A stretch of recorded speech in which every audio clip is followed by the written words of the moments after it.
Well, it's been a long day, so thank you all for sticking around. Hopefully you'll find this informative and, if nothing else, enjoyable.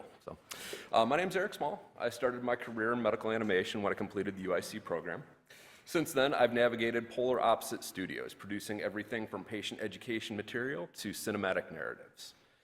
On the surface, these products look nothing alike, but yet the work produced at these studios has a foundation shared with every other compelling animation that's been produced over the last 100 years.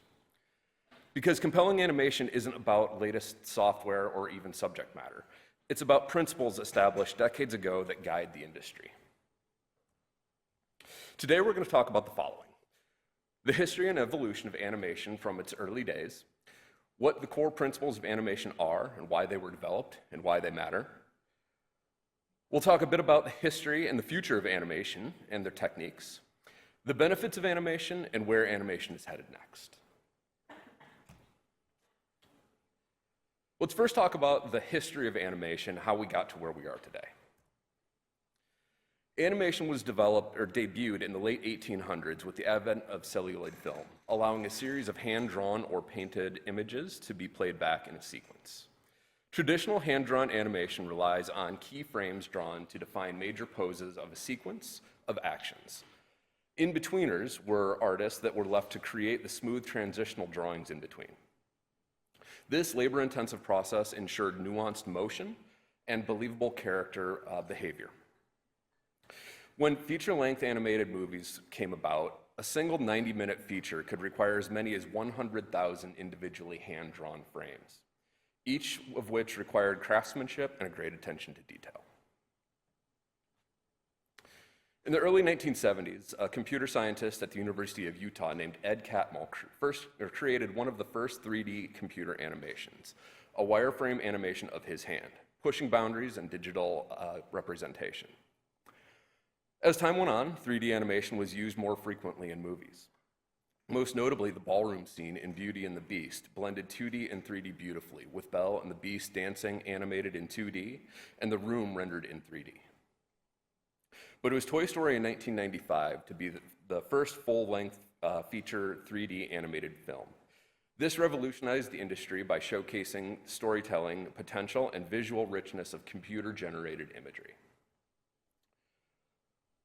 While Toy Story was a huge success, it became one of the first nails in the coffin for traditionally created animation. In the late 90s and early 2000s, numerous studios attempted to compete with the shift to 3D animation. Notable successes were Mulan, Lilo and Stitch, and Brother Bear. But audiences had spoken, and they preferred the 3D look and feel. Movies from Pixar and DreamWorks were far more popular. The Princess and the Frog in 2009 marked the final large studio movie to be created by hand-drawn animation. The transition highlighted economical challenges and shifting market dynamics, signaling a major industry shift toward favoring digital techniques over traditional methods. But despite this shift in medium, this new style of animation looked to its 2D predecessor for aesthetic guidance. This aesthetic was grounded in the principles of animation. Now, for anyone wanting to nerd out about animation, about the history of animation, I would like to add that animation history is really deep, and there are many animators and studios other than Disney. Each had their own styles and techniques to capture their visual appeal to the audiences. But for the sake of this presentation, we're just going to use Disney's articulation of the animation as a basis for discussion. Disney's pioneering work in the 1930s introduced 12 principles of animation that created lifelike, emotionally engaging characters. After 50 years of use in 1981, Disney animators Ollie Johnston and Frank Thomas outlined these principles in their book, The Illusion of Life. It's a tremendous book. If you have an opportunity to pick one up cheap, it's definitely worth it. They outline the core purposes of these principles to be used to create realism in movements grounded in reality based on physics, like gravity, mass, and momentum. They were used to control and adjust the speed of a scene or an action. They were used to guide the attention and tell the audience what to look at and when to look. They're also used to enhance the objects and characters by exaggerating movements and their actions. Now, there's a lot of great resources online about the principles of animation that go far deeper than what we can go into today. And just by this quick Google search here, you can see that there's a ton. So if you want to learn more about any of these, by all means, dive into it. But for the sake of brevity, we're just going to cover these at a very high level today. So the first principle is squash and stretch. This adds flexibility and weight, and most importantly, volume. And it's this attribute of volume that is the most important, because if this changes, the believability of the object is lost. Second is anticipation. This is where we prepare the audience for an action. Just like the cube here tips back or rocks back and forth before it actually rolls, the tipping back and forth is the anticipation. Much like somebody about ready to throw a ball, they don't just throw the ball, they pull their arm back in anticipation of throwing the ball. Staging is used to direct the audience's attention and make it clear what they should be looking at. This can be done with object placement, camera move, lighting, etc. In its essence, the principle keeps the focus on what is relevant and avoids unnecessary detail. Principle 4 is less relevant in computer animation. In hand-drawn animation, pose-to-pose animation defines the key poses first, the first one and the last one, and anything specific in between. Then the in-between illustrations are drawn after the fact. Straight-ahead animation, frames are drawn from start to finish. Pose-to-pose is pretty much the basis for keyframed animation in computer animation today, whereas simulations and procedural animations begin to resemble the straight-ahead action. Follow-through and overlapping action show that parts of an object don't always start and stop at the same time. Even after the motion ends, elements like hair, clothing, or tentacles of a cell continue to move. Even stationary objects will often have a slight undulation or wobble. Following this principle will help prevent a scene from becoming lifeless. Easing demonstrates acceleration or deceleration. Nothing organic in the world will immediately start moving at full speed. Everything takes time to speed up or slow down. This applies to objects as well as camera motions. Arcs. Most real-world motion follows a curved path due to gravity or rotation, unlike mechanical movement, which is often very linear in nature. Organic motion, including camera motion, should usually arc in order to feel natural.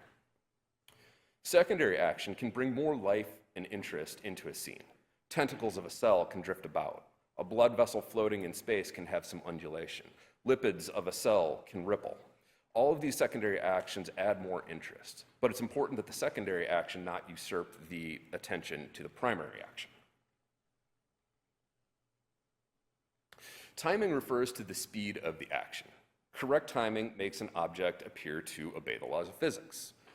But timing can also be used in conjunction with staging, slowing down the camera movement at a specific moment to direct the audience's attention to a specific action on screen. Exaggeration matters because realism alone can feel dull.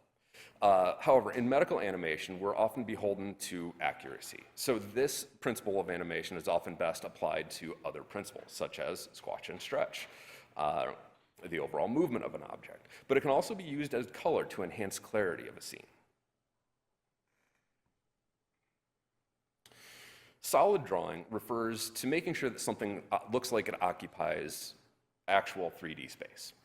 This is less of an issue in 3D animation, admittedly, but it still holds true, and especially when we're looking at creating storyboards. We're oftentimes drawing those by hand or at least in Photoshop.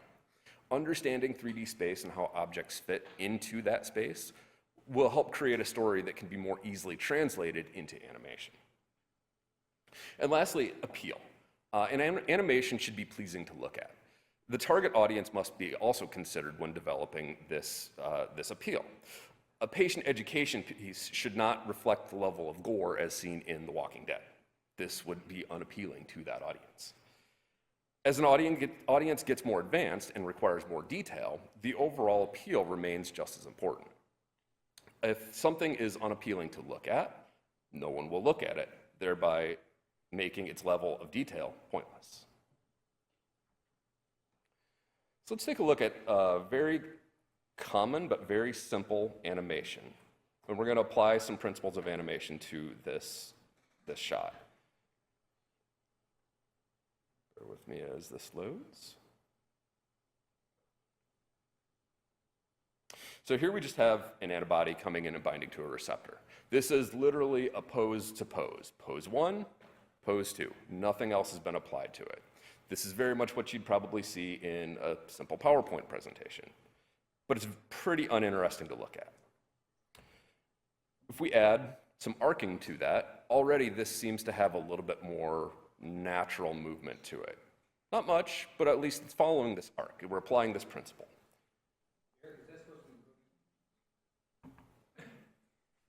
I'm sorry. Thank you for calling that out. It's showing up on my screen. It's not showing on yours. One moment here. There we go. All right. Now we got this. Thank you. Let's do it this way. All right. Let's go back to this first one. We're talking about pose to pose, and of course it opens up on this screen. See if we can do. We're still looking at arcs. And pose to pose. There we go. All right, here we are. This is where we're looking at the PowerPoint one. So this, again, very linear in nature. There's really nothing to it. Now, if we add an arcing motion to this, we're starting to see a little bit more interest. Still pretty bland, but we've applied that principle of arcs. If we add some easing to the motion of this antibody as it comes into bind, we see that it's slowly starting to accelerate.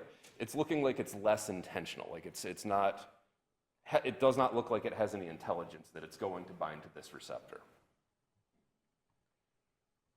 If we add some anticipation to this, we can get a little bit more interesting scene. We see that the antibody comes in, it briefly pauses in anticipation of actually doing the binding action. We can exaggerate that though, bring in more interest to it. We'll see that it comes in, it slows down, and now it really snaps into place. Almost like there's a magnetic field that it's being attracted to. It comes in, comes really slow, and then it snaps into place. We can add the squash and stretch principle to this. Now we see the antibody come in, and it actually impacts with the receptor. Now we're getting more information about the characters that are on screen. We see that this receptor is not a rigid mechanical thing, that it has some give to it. And then we also know that the antibody has some mass to it. It's what's actually impacting this receptor. If we add some follow-through, now when the antibody binds, we have a little bit of extra jiggle to the antibody. We see the tail and the other arm start to move as it impacts. Now we're getting more information about the antibody with this. We're seeing the antibody also is not completely rigid.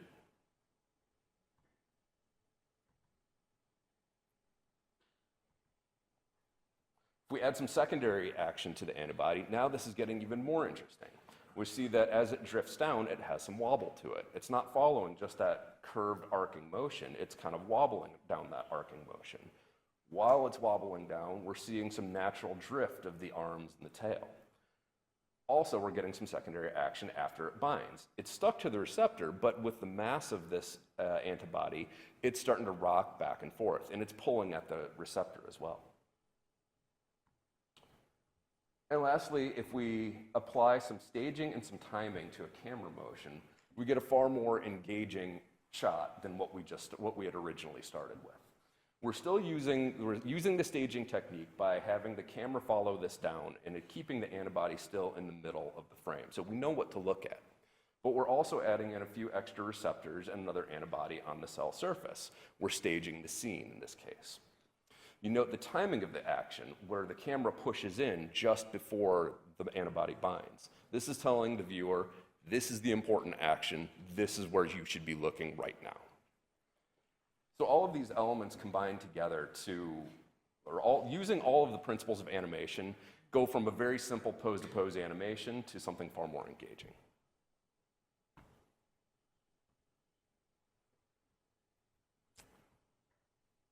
Should have brought my mouse. So the principles of animation we just discussed were laid out when animation was being drawn by hand. And while workflows have changed, we continue to reference these same principles. So let's dive into the workflow evolution which created these principles, and then think about the potential for future implications. Hand-drawn animation was the gold standard for a long time, but as we said earlier, this workflow was slow and labor-intensive. Eventually, the computer graphics became viable tools for animators. The shift from pencils and paint to digital tablets and software boosted productivity and elevated creative possibilities. The tasks of the character animator and the in-between animator were now able to be done by a single person. Digital tools became more powerful and usable, allowed for non-destructive editing techniques, layering of compositions, and new effects. Yet, despite the change in workflow, animation didn't go away. And those same principles of animation continue to underpin the artistic process. As we move into the next age of animation, we already see AI creeping into the workflow, as has been discussed numerous times today already. We have tools that automate mundane tasks like rotoscoping, lip syncing, frame generation, tools that upscale and denoise, tools that generate models, tools that render primitive objects as photoreal objects just based on a prompt.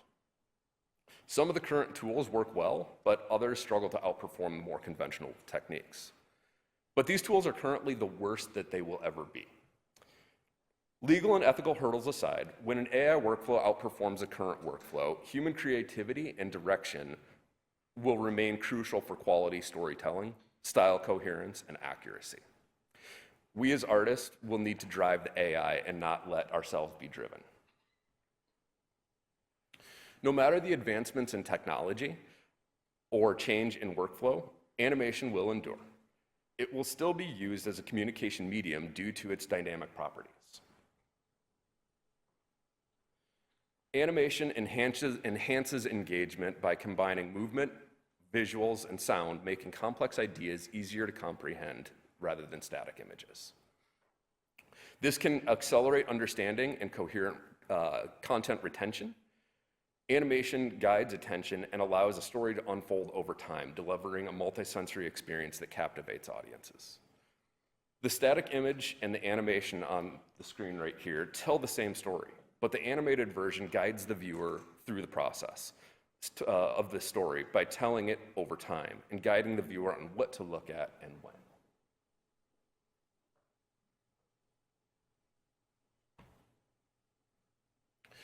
Visual styles evolve with technology advancements, societal preferences, and style trends in general.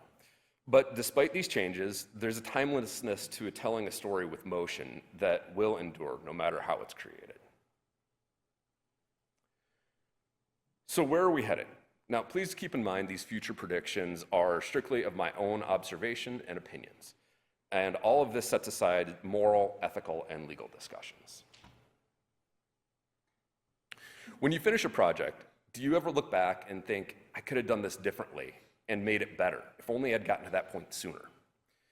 With advancing tools, getting to that make it better point can be reached sooner. This can allow for an artistic vision to be amplified, leading to a more creative possibilities. However, you still need to get to that point. It is the creative expertise that we as artists possess that remains the essential foundation to have a spark of an idea and be able to bring that idea to life. Industry forecasts predict a hybrid approach where AI-enhanced tools will be used by skilled animators to push creative boundaries. These skilled animators will still need to understand classic animation principles. Using them to create and identify engaging actions that support high-quality visuals is what will produce the final product that viewers will want to watch, regardless of the medium that's been used to create. Skilled animators also remain central to creating compelling stories. Watching the new AI sizzle reel might drop jaws, but how long do you really want to watch that? A minute? Sure. 5 minutes? Maybe. An hour? Pass. But a story about a serial killer who brutally murders a mother and almost all of her children while her husband watches and only one child lives, leaving the father to raise that remaining son, who as a result of the killer's attack is born with a physical impairment, and is one day taken from his father and kept in a prisoner in a faraway land where the father must travel to find him and can only rely on the aid of a mentally handicapped woman for help? I'd watch that. By the way, that's Finding Nemo.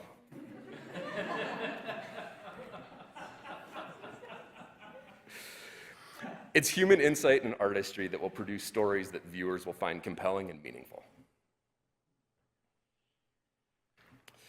Copyright issues aside, if we can get to the point where animation, what happens if we get to the point where animation is created strictly from prompts? It'll be up to the animators to determine the quality of the AI-produced visuals. Sure, AI can generate visuals, but how do they fit into the story as a whole? Animators will need to drive the AI to make sure that there's coherence in visuals, story, and emotion. Again, the visuals created by AI are impressive, but the emotional depth is often misplaced or lacking altogether. The role of animators will come back to compelling storytelling. And the animators will be responsible for making sure the edits they produce are coherent and emotionally engaging to the story that they're trying to tell. Storytelling aside, understanding the principles of animation will allow an animator to critique what is being produced regardless of the workflow. They will need to understand if an on-screen action is working or not, and more importantly, be able to articulate why. By understanding these principles, they can guide new tools to support overarching artistic vision and narrative. Continuing the craftsmanship of the past and present animation techniques will ensure that technology enhances creativity instead of replacing it. Animation workflow has traveled a long way from hand-drawn cells to the frontier of AI-driven tools.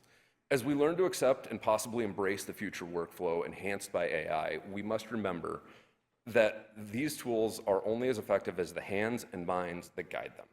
The principles of animation still beat within the heart of every frame put on screen. By blending the past with the future, we can continue to tell stories that resonate. Thank you.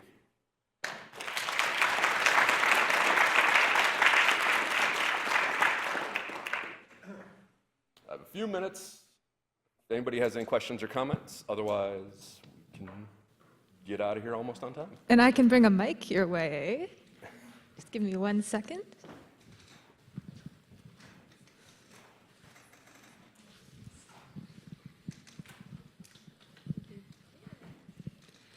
Do you have any recommendations for how you can practice mastering the principles of animations other than just, I mean, obviously animating, but I don't know.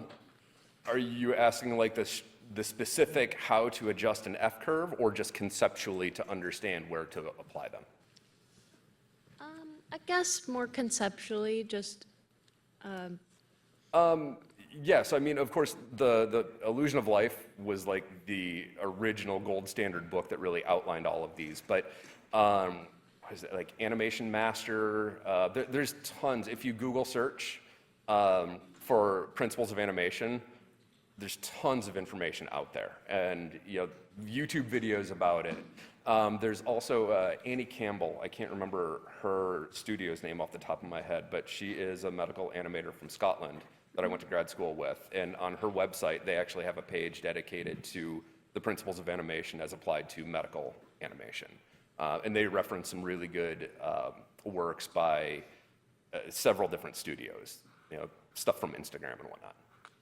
Okay, so would you say you learned or you mastered the principles just by animating a lot, or? Yeah, just practice. And to be honest with you, it's something that I need a constant reminder.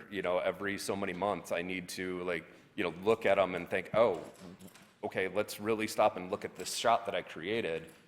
Did I incorporate squash and stretch? Did I incorporate overlapping action? Can I add these things back in? And so, yes, the more you do it, the more it'll become instinctive, but it never hurts to have just a secondary reminder. Okay, thank you.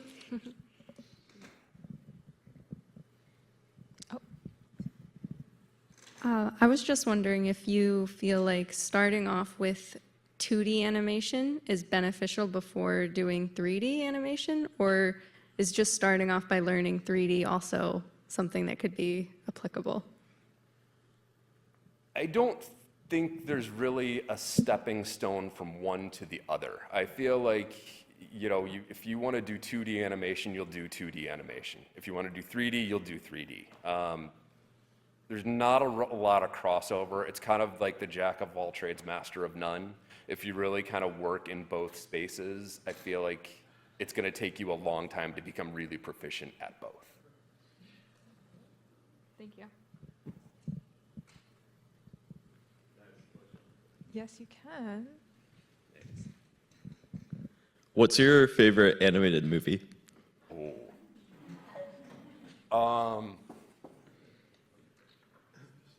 Gosh, are we talking 3D or are we talking 2D? Because, I love Don Bluth animated films. He's probably one of my favorite. Okay, you animators. can give me both or, top of the line favorites. Okay, so I would have to say my favorite 3D animation is the original Monsters, Inc. And but the reason for that, of course, the story is awesome, the technical side is awesome, but I was one of the nerds that watched the DVD extras, and there was a really cool documentary about making of animation, how Pixar made animations back then. I think it was like an hour-long extra on the DVD.